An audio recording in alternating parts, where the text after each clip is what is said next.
요한복음 이제 3장을 끝내고 4장에 진입을 했습니다. 그런데 3장, 4장 뭐 한 장 차이지만 저희들이 한 번쯤은 이렇게 정리를 하고 또 4장으로 넘어가면 훨씬 더 유익하겠다 하는 마음이 있습니다. 뭔가 하면 3장에서는 우리가 니고데모를 만났어요. 니고데모. 유력한 사람이었죠. 이제 4장에서는 한 여인을 만납니다. 이 여인은 이름도 없어요.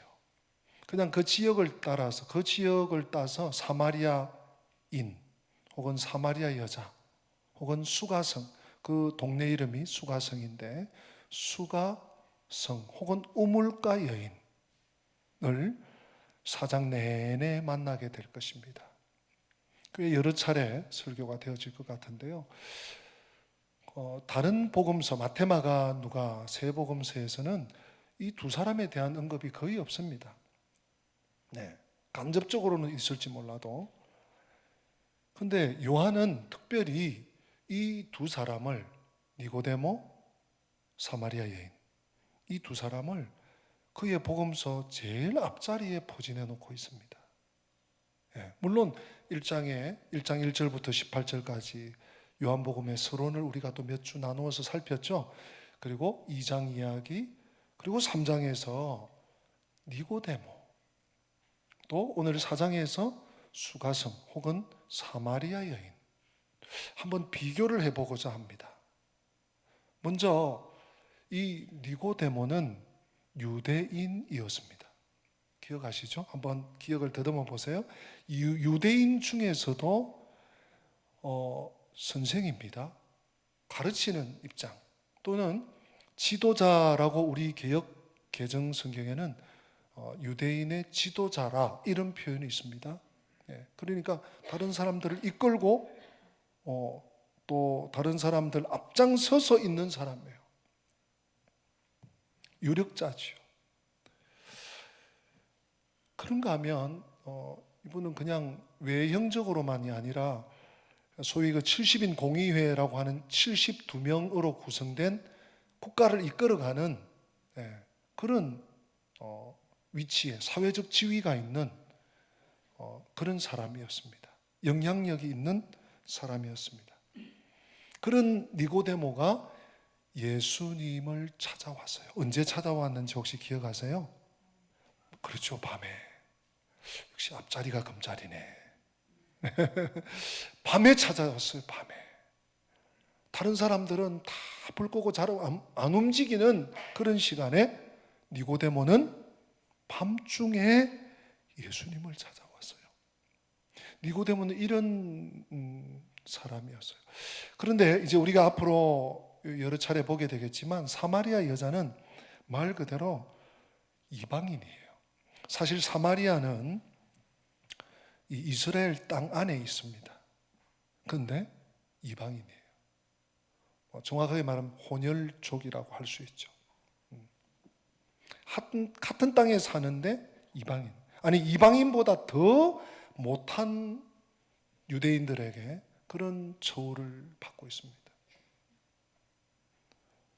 거기다가 이 여인은 사회적인 영향력을 미치는 것은 고사하고 아주 부정한 여인으로 이렇게 나오고 있습니다. 왜냐하면 그 고대 사회에 5번 결혼에 실패를 했어요. 그리고 지금 6번째 남에 살고 있는 이 사람도 정식 남편이 아니에요.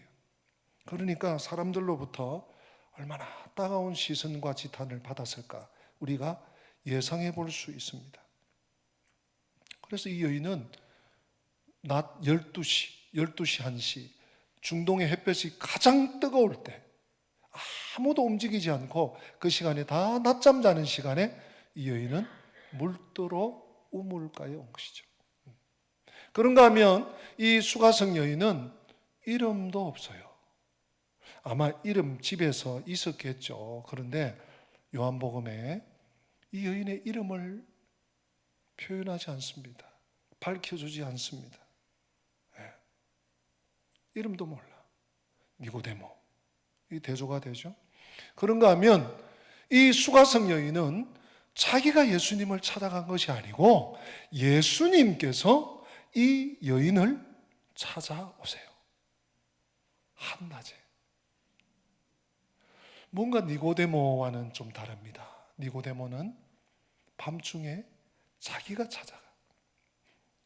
이 수가성 여인은 사실 찾아갈 수가 없어요.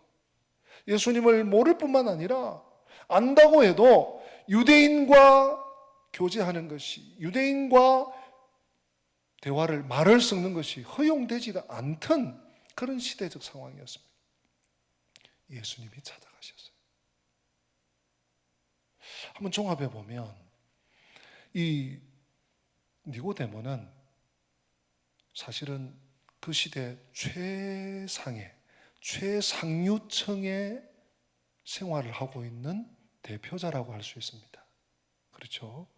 종교적으로도 그렇고 또 지위도 그렇고 어떤 정치적인 영향력도 그렇고, 그런데 그런 니고데모에게도 예수님이 필요했죠. 그런가 하면 이 수가성 여인은 제일 바닥의 삶을 사는 사람에, 아마 더 힘든 사람도 뭐 굳이 찾아본다면 있었을지 몰라요. 그러나 가장 밑바닥에, 가장 천박한 최악의 인생을 살아가고 있는 사람 중에, 그런 부류 중에 한 사람이라고 할 수 있을 거예요. 그런 사람도 예수님이 필요해요. 어쩌면 요한은 3장의 니고데모를, 그리고 4장의 이 수가성 여인을 위치시켜 놓음으로써 최상과 최악의 그 사이의 모든 인생들이 우리 주 예수 그리스도를 필요로 한다는 것을 강하게 선포하는 건지도 모르겠습니다. 아무리 상류사회에서 잘 먹고 잘 살고 잘 벌고 잘 누려도 예수 없는 인생은 허망할 뿐인 것입니다. 이 땅에서 소망이 없고 빛이 없고 아무도 나를 알아주지 않고, 아니 알고 싶지도 않는 비참한 삶을 사는 극악한 인생에도 예수님이 필요하고 예수님이 찾아가신다는 이 사실, 우리는 4장을 시작하면서 한번 유의미한 정리를 좀 해볼 필요가 있다고 생각합니다. 그야말로 예수님은 영원한 생명이십니다. 그 누구에게나, 그 어떤 인생에게나, 그 어떤 처지에 있는 사람에게나 영원한 생명이고, 삶의 의미와 목적이, 왜 살아야 되는지, 왜 내가 이런 형편 가운데서도 이를 악물고 살아내야 되는지, 그 이유예요. 삶의 목적이에요. 그런가 하면 예수님은 우리 인생의 알파와 오메가라 그러죠. 시작과 마침. 알파는 헬라어, 그리스어 알파벳 첫 글자, 오메가는 끝 글자. 시작과, 우리 인생의 시작과 마침, 그리고 우리 인생의 크고 작은 모든 삶의 중간지대에서도 주님은 늘 우리에게 길을 제시하시고 방향을 제시하시는 유일한 어른이십니다. 뿐만 아니라 예수님의 삶, 예수님의 어록, 예수님의 말씀은요, 우리 그리스도인들의 삶에 쫓아가야 할 진정한 롤 모델이에요. 예수님의 삶은 예수님이 걸으셨대, 예수님이 뭐 그렇게 하셨대, 예수님이 병자를 고치셨대, 예수님이 전도하셨대, 그걸로 끝나는 것이 아니고 우리 그리스도인들이 따라가야 할, 쫓아가야 할, 뒤쫓아야 할 분명한 모델이라는 것입니다. 여러분, 제자가 누구입니까? 우린 예수님의 백성, 하나님의 백성, 혹은요 또는 예수님의 제자, 하나님의 자녀, 같은 말인데요. 제자, 특별히 제자라는 말은요, 스승을 닮아가는 사람이에요. 또 스승을 닮기 위해서 스승을 따라가는 사람이 제자예요. 우리 자신을 한번 돌아볼 필요가 있습니다. 나는 제자의 삶을 너끈히 잘 살아가고 있는가? 우리 삶에 예수님을 빼면 정말 시체죠. 예수님을 빼면 아무것도 아닙니다. 고깃덩어리밖에 없는 거예요. 그래서 욥기서의 이 말씀을 제가 한번 설교를 준비하다가 떠올려 보았습니다. 너는 하나님과 화목하고 평안하라. 너는 하나님과 화목하고 평안하라. 그리하면 복이 내게 임하리라. 여러분 어떤 처지에 있습니까? 인생의 성공의 대로를 달리고 있습니까? 예수님 놓지 마세요. 예수님 잊지 마세요. 내 인생이 완전히 바닥보다 더 낮은 곳에 곤두박질 쳐 있습니까? 예수님이 함께 하십니다. 하나님과 화목하고 하나님과 평안하셔야 됩니다. 그때 하나님의 무한한 회복과 하나님의 새롭게 하심이 임할 줄로 믿습니다. 이 아침 그런 은혜가 있기를 축복합니다. 우리 예수님의 가르침, 말씀과 삶 전체가 그런 의미에서 우리 성도들의 주님을 믿는, 주님을 따르는 제자들의 영혼의 양식이요 삶의 유일한 길이라고 봅니다. 그러면 우리는 늘 성경을 상고하고 성경적인 가치관을 가지고 살아야 되는 것입니다. 예수님은요 모든 것을 아시고 예수님은 모든 사람을 다 아세요. 이 시간 우리 형편처지 다 달라요. 지금 어떤 문제 때문에 괴로워하는지, 어떤 것 때문에 지금 스트레스를 받는지 우리 주님 다 아셔. 예수님은요 우리 2장에서도 보았지 않습니까? 많은 사람들이 예수님께 왔습니다. 그러나 예수님은 사람에게 의탁하지 않으셨어요. 사람을 의지하지 않으셨어요. 사람을 신뢰하지 않으셨어요. 그런가 하면 우리 예수님은 누구의 눈치도 보지 않았습니다. 누구의 영향도 받지 않았습니다. 오직 영향을 받는 것이 있다면 오직 하늘 아버지, 하나님 아버지의 뜻이 무엇인가? 하나님 아버지께서 지금 나에게 원하시는 것이 무엇인가? 지금 내가 어떤 선택을 해야 되는가? 그것만이 주님 앞에 놓여져 있었어요. 우리도 한 2000년대 초반인가요? 2001년, 2000년 시드니 셀던입니까? 예수라면 어떻게 할 것인가? 예수님이라면 이때 무슨 말을 하셨을까? 예수님이라면 이 상황에서 어떻게 행동하셨을까? 아주 베스트셀러였죠. 우리도 주님처럼 하나님 아버지의 뜻이 무엇일까? 지금 내가 직면하고 있는, 지금 내가 당면하고 있는 이 삶의 정황 속에서 하나님이 원하시는 것은 무엇일까? 주님은 늘 그것을 권해하셨어요. 주님은 그것을 늘 제일 앞에 두셨습니다. 하나님의 뜻대로만 우직하게 걸어가셨어요. 그런데 그런 예수님이 오늘 본문 속에 이 짧은 본문입니다. 좀 생소하게 움직이세요. 우리 1절 본문 제가 다시 한번 읽어보겠습니다. 여러분 눈으로 따라와 주세요.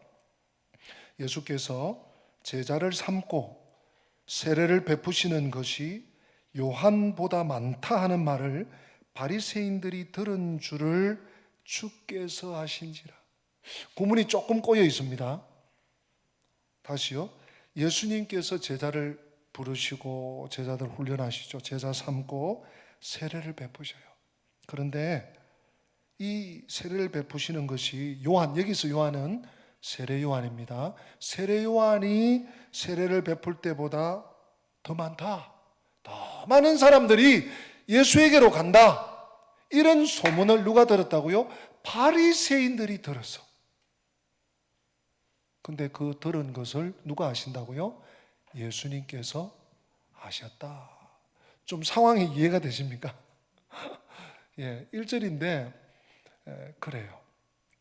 왜 제가 이 문제를 짚는가 하면 앞에 세례 요한을 그저 잠깐 다루고 또 넘어갔다가 또 다루고 이래서 그렇게 의식들을 하셨는지 모르겠는데 세례 요한이 많은 사람들을 세례 주었습니다. 요단강가에서 수많은 사람들 회개하라 천국이 가까웠느니라 하고 회개하러 요단강에 나온 사람들 다 세례를 베풀었어요. 그랬더니 문제가 뭔가 하면 유대교 당국자들이 긴장을 바짝 하는 거예요. 아니 지금 예루살렘 성전은 여기 있고 지도자들 우리들인데 왜 사람들이 요한한테 가는 거야? 하고 사람들을 보냈어요. 바리새인들이 제사장과 그리고 레위인들을 세례 요한에게 보냈어요. 당신 누구야?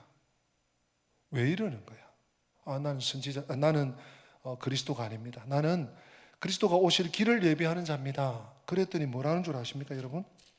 1장으로 잠깐 가보십시다. 1장 25절. 1장 25절. 우리 같이 한번 읽어보시면 찾으신 분들 시작. 또 물어 이르되 내가 만일 그리스도도 아니요 엘리야도 아니요 그 선지자도 아닐진데 어찌하여 뭐 하느냐고요?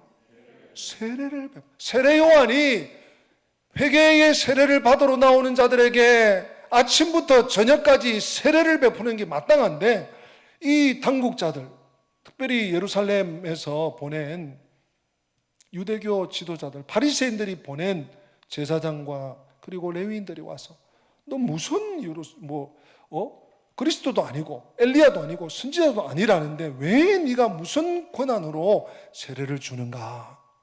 이게 뭔 얘기입니까?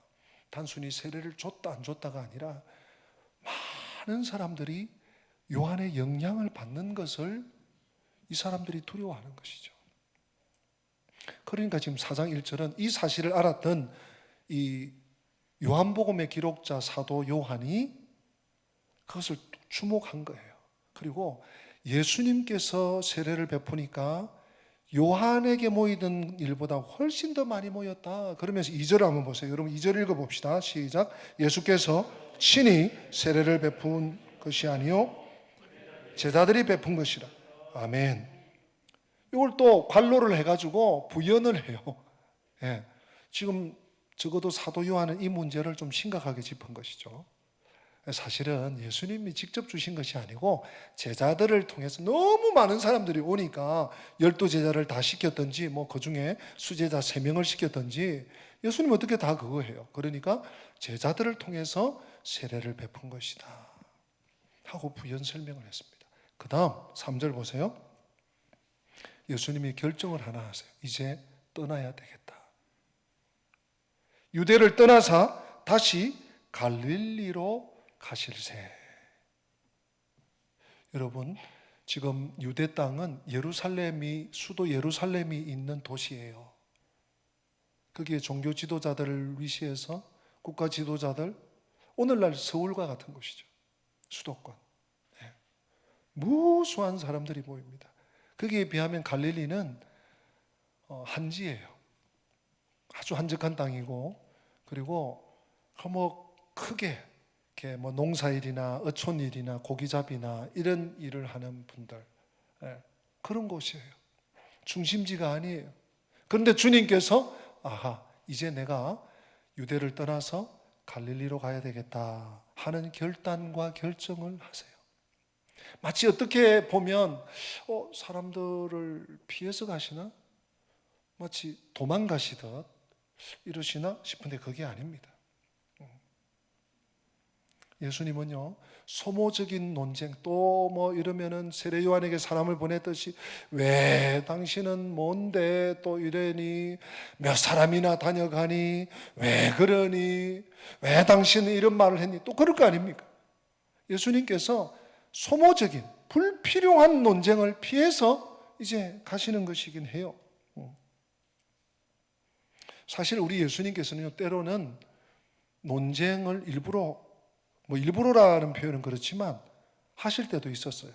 마가복음 2장 같은 데 보면 중풍병자, 아주 심한 친구들에게 들것에 들려야지 이제 나올 수 있는 그 중풍병자를 고쳐주시면서 소자야 내가 나았느니라 다시는 죄짓지 마라 이렇게 보내시도 되는데 뭐라고 해요?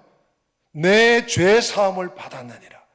그 말이 문제가 돼가지고 다 지켜보고 있던 유대교파의 그 바리새인들, 서기관들, 제사장들, 당신은 신의 아들이나 이러면서 난리가 났었죠. 그런가 하면 우리 예수님 안식일에 또 병자를 고치셔서 너무 불쌍히 여기셔서 그 병 고친 일을 가지고 또 문제를 삼고 안식일을 범했다. 당신 제자들은 기도도 안 한다.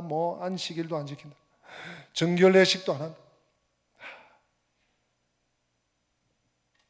우리 주님께는요, 중요한 일이 아니었어요. 사명이 있는 사람, 정말 하나님께 쓰임받는 사람들은 시비를 가리는 일에 목숨 걸지 않습니다. 오히려 이기고 지는 것보다 하나님이 원하시는 것이 뭔가, 하나님이 지금 바라시는 것이 뭔가, 이렇게 다투고 이렇게 논쟁할 때가 아니에요. 하나님의 뜻이 어디 있는가, 거기에 우리 주님 늘 마음이 가셨죠. 그래서 유대를 떠나서 갈릴리로 가기로 하셨어요. 자, 오늘 핵심적인 말씀이 나옵니다. 우리 4절 다 같이 한번 읽어보십니다. 4절 시작. 사마리아를 통과하여야 하겠는지라. 아멘. 사마리아를 통과하여야 하겠는지라. 많은 생각을 하게 만들죠. 예. 사마리아를 통과하여야 하겠는지라. 당시 유대인들은 이 부정한 땅이다. 그래서 사실 그 이스라엘 지도 안에 있는데 거기를 가지 않았어요. 우리 한번 잠깐 지도를 한번 보시면 더 좋을 것 같습니다. 지금 빨간색 화살표가 되어 있고 A라고 되어 있는 이 길이 이제 예루살렘에서 사마리아를 통과해서 이제 북쪽 나사렛 갈릴리 지역으로 올라가는 최단 코스예요. 너무 좋잖아요, 길이. 근데 B는 뭔가 하면 유대인들이 사마리아인과 상종하기 싫어. 너희들은 이방인보다 못해. 이래서 아예 그 땅 근처도 가지 않고 둘러가요. B입니다. 파란색 B. B는요, B로 가려면 요단강을 한번 건너서 이방 땅으로 가야 돼. 그리고 또 험한 길을 따라서 쭉 올라가다가 또 다시 요단강을 건너서 그 가야 돼요. 고대 사회의 어떤 기반 시설이나 길들이 오늘날처럼 뭐 포장이 됩니까? 시멘트가 있습니까? 시멘트 포장이 됐겠습니까? 예. 로마에서 길을 냈다지만 왕의 대로나 잘 내놨지. 근데 굳이 A가 아니고, 아까 빨간색 A가 아니고 B로 대부분이 가는 거예요, 유대인들이. 그 역사적인 좀 정황이 있습니다. 제가 간단하게 사마리아의 역사에 대해서 뭐 좀 아시는 분들 아시겠지만 설명을 드리면, 이스라엘은 솔로몬 왕 이후에 북이스라엘과 남유다, 마치 오늘날 우리나라 남과 북처럼 나누어졌어요. 네. 그래서 북이스라엘은 주전 722년에서 721년 사이에 아수르라고 하는 당시 강대국에게 공격을 받아가지고 멸망해요. 멸망을 하니까 어떻게 됩니까? 온 나라 쓸만한 사람들은 남자고 여자고 아이들이고 다 아수르에 붙잡혀 갔어요. 그리고 이제 아수르의 왕이, 그 당시 왕이 자기 나라 백성, 이방인들이죠. 이방인들 일부를 이 사마리아 땅에 강제 이주를 시켰어요. 그러니까 그 땅은 혈통적으로도 또 종교적으로도 섞여버린 혼혈, 아주 섞여버린 그런 지역이 되어버린 것입니다. 근데 거기까지만 돼도 괜찮은데 그 다음 어떤 일이 있는가 하면, 주전 BC 587년에서 586년 사이에 남유다도 보기 좋게 멸망합니다. 하나님의 뜻을 거스르다가. 그래서 이제 70년 포로로 바벨론에 붙잡혀 갔습니다. 이제 바벨론 제국이 망하고 새로운 나라가 세워지죠. 페르시아 나라에 고레스라고 하는 왕이 세워져서 고레스가 칙령을 내립니다. 왕명을 내려요. 그래서 이스라엘 백성들은 너네 땅으로 돌아가라. 그리고 돌아가서 너희들 성을 쌓고 또 너희들 성전을 세워라 하고 물자까지 주면서 보내요. 이제 그 얘기가 에스라서, 느헤미야서, 우리 느헤미야서를 우리 한 1년 동안 같이 상고했었죠.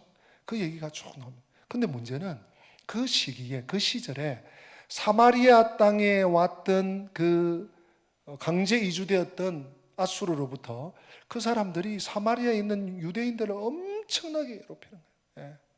완전히 무슨 고양이가 쥐 잡듯이 그렇게 해버린 거예요. 유대인들의 관점에서 보면 이 사마리아인들은 야훼가 아닌 이방신을 섬겨요. 혈통적으로 또 섞여버려서요. 불결한 족속이에요. 또 유대인들을 계속 괴롭히는 원수예요. 이런 민족적인 감정이 계속 눌러왔고 내재되어 왔던 것입니다. 그러니까 유대인들은 아까 그 화살표처럼 A라는 길로 가면 제일 빠른데 그 길을 거의 안 가는 거예요. 힘들고 고달프고 오래 걸려도 B로 가는 거예요. 마치 우리 그 백령도에 우리 교회에서 상이 나서도 한번 우리 장로님들하고도 가고 또 노예가 있어도 가고 또 모임이 있어서도 몇 번 갔었는데요. 백령도까지 배로 4시간 반 걸립니다. 제가 이 키로수를 보니까 228km예요. 왜 그렇게 이렇게 둘러가요? 그냥 여기 백령도, 여기 인천 그러면 쭉 가면 되는데 여기 때문에 위에 저 북한에 사람들 때문에 NNL이라는 걸 꺼가지고 삥 둘러서 가는 거예요. 그러니까 228km가 돼버려요. 정확하게 그냥 질러서 가면 100 뭐 얼마면 갈 텐데 그런 것 같아요. 마치 유대인들은요 이 사마리아 근처도 가기 싫어하고 사마리아 사람들은 상종도 하지 않을 때 오늘 4절 다시 보십니다. 예수님은요 사마리아를 어떻게 해요? 통과하여야 하겠는지라.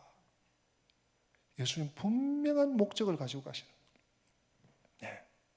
그냥 가서 잘 알지 않습니까? 물 좀 주시오. 목이 말라서 아이고 목이 타서 물론 목이 타시지만 그게 목적이 아닌 거예요. 만나는 거예요. 우리 주님은요 유대인의 편견에 얽매이지 않으십니다. 사람들의 시선도 개의치 않으십니다. 어떻게 보면 예수님 사역지를 지금 옮기시는 거예요. 사역 초기에 뭔가 좀 신선한 어떤 이미지를 가지고 가셔도 될까 말까잖아요. 근데 사마리아로 가고 사마리아 여인과 또 만나서 대화하고 덕보다 실이 훨씬 많은 케이스입니다. 그러나 예수님은 그런 거 안 따지셨습니다. 지역도 빈부도 귀천도 니고데모도 수가성 여인도 심지어 가늠하다가 현장에서 걸린 여인도 주님은 만나주시고 용서해 주시고 다시는 죄를 범하지 말라 엄하게 말씀도 하시고 그러셨죠. 교육 정도도 남녀노소도 혈통도 민족도 계층적 편견도 우리 주님은 전혀 개의치 않으시고 오직 한 길, 잃어버린 영혼 한 영혼을 찾아 구원하시기 위해서 천하보다 귀한 한 영혼을 살려서 그 지역을 복음하고 그 지역의 영혼들을 살리기 위해서 주님은 사마리아를 통과하여야 하겠는지라. 사랑하는 성도 여러분, 편견을 버려야 합니다. 우리들도요. 편견에 붙잡혀서 다른 사람이 나도 뭐라고 할까? 괜히 내가 그렇게 해가지고 손해볼 일 없지. 시선을 깡그리 무시하라는 얘기가 아니라 뭐가 중요한지를 우리는 알아야 되는 것입니다. 뭐가 하나님의 뜻인지를 우리는 분별할 수 있는 영적 분별력을 소지해야 하는 것입니다. 잠언 11장 30절에 이런 말씀이 있죠. 같이 한번 읽어보십니다. 의인의 열매는 생명나무라. 지혜로운 자는 사람을 얻느니라. 편견에 선입견에 고정관념에 휘둘려가지고 그 사람 안 돼, 그 사람 못 써, 그 사람 그럴 필요 없어 이렇게 하지 않고요. 어찌하든지 한 사람 살리는 일, 한 영혼, 한 가정을 지키고 보호해 주는 일, 우리 성도들이 오늘 이 시대에 할 일이에요. 오늘 우리 시대를 살면서 저만 그렇게 느끼나요? 인정이라고는, 온정이라고는 느끼기가 힘든 한 주간의 삶을 우리가 삶의 곳곳에서 살지 않습니까? 인간미라고는, 인정미라고는 느끼기 힘겨운 세상을 살고 있습니다. 비록 먹는 것, 타는 것, 보는 것, 많은 것을 누리고 있는지 몰라도 참된 인간성은 점점 상실해가는 시대를 우리가 살고 있습니다. 교회가 아니면, 하나님의 사람들이 아니면 살릴 수 없는 일이에요. 할 수 없는, 감당할 수 없는 일이에요. 의인의 열매는 생명나무라. 지혜로운 자는 사람을 얻느니라. 사랑하는 성도 여러분, 사람들의 이목, 시선, 그저 경계는 하되 중요하지 않습니다. 중요한 것이 무엇입니까? 하나님 아버지의 마음. 한 영혼을, 천하보다 귀한 한 영혼을 향한 하늘 아버지의 마음, 살리시고자 하는 하늘 아버지의 마음을 가지고 걸어가야 우리는 똑바로 비틀거리지 않고 치우치지 않고 흔들리지 않고 바른 길을 갈 수 있는 것입니다. 편견을 버려야 합니다.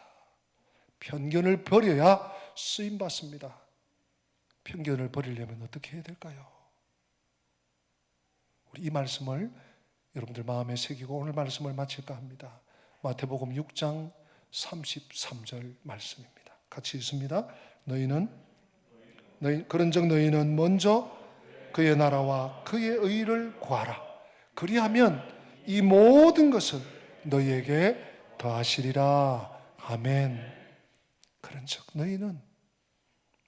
너희는 먼저 그 나라와 그 의를 구하라. 여러분, 어떤 일도 먼저 해야 되는 것이 있고 나중에 해도 되는 게 있지 않습니까? 먼저가 중요해요.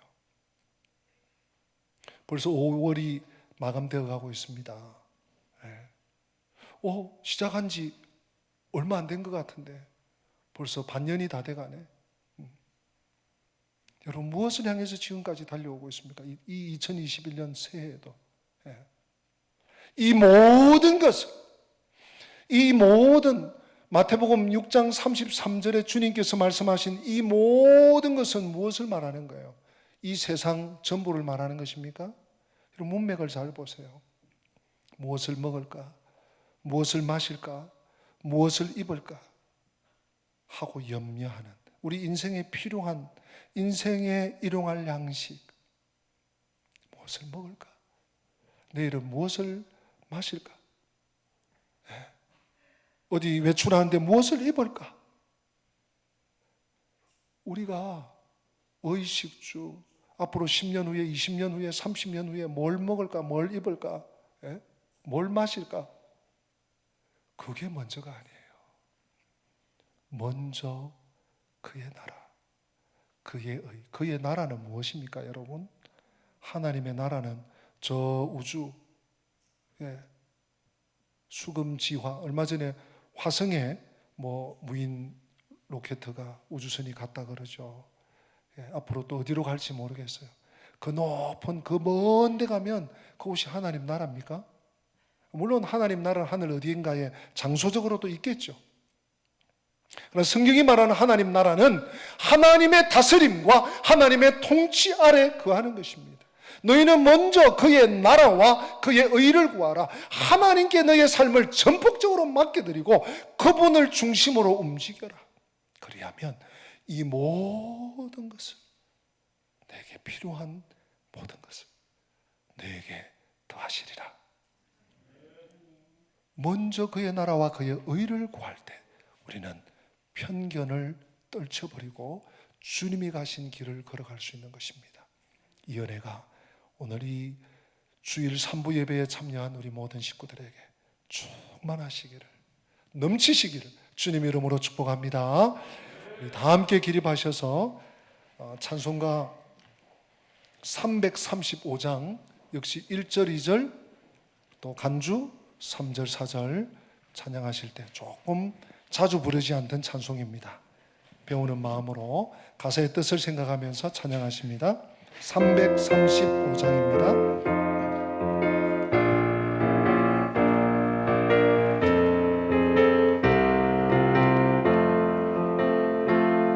크고 놀라운 평화가 내게 있네.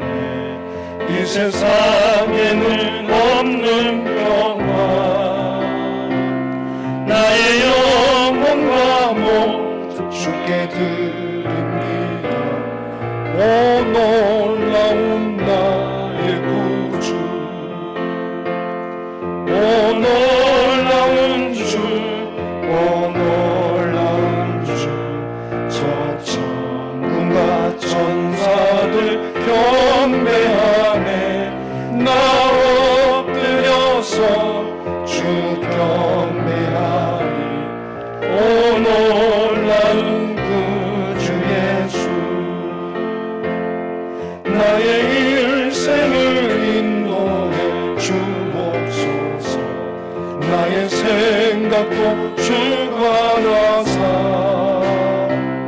주의 뜻대로 날 다스리옵소서. 오 놀라운 나의 구주, 오 놀라운 주, 오 놀라운 주, 저 천군과 천사들 경배하네. 나 엎드려서 주 경배하리. 오 놀라운 구주 예수. 간주있습니다.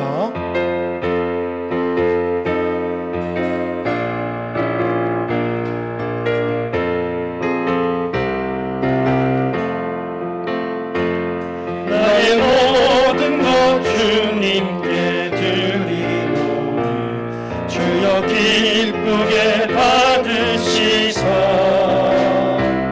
주의 나라 위에 성결하옵소서.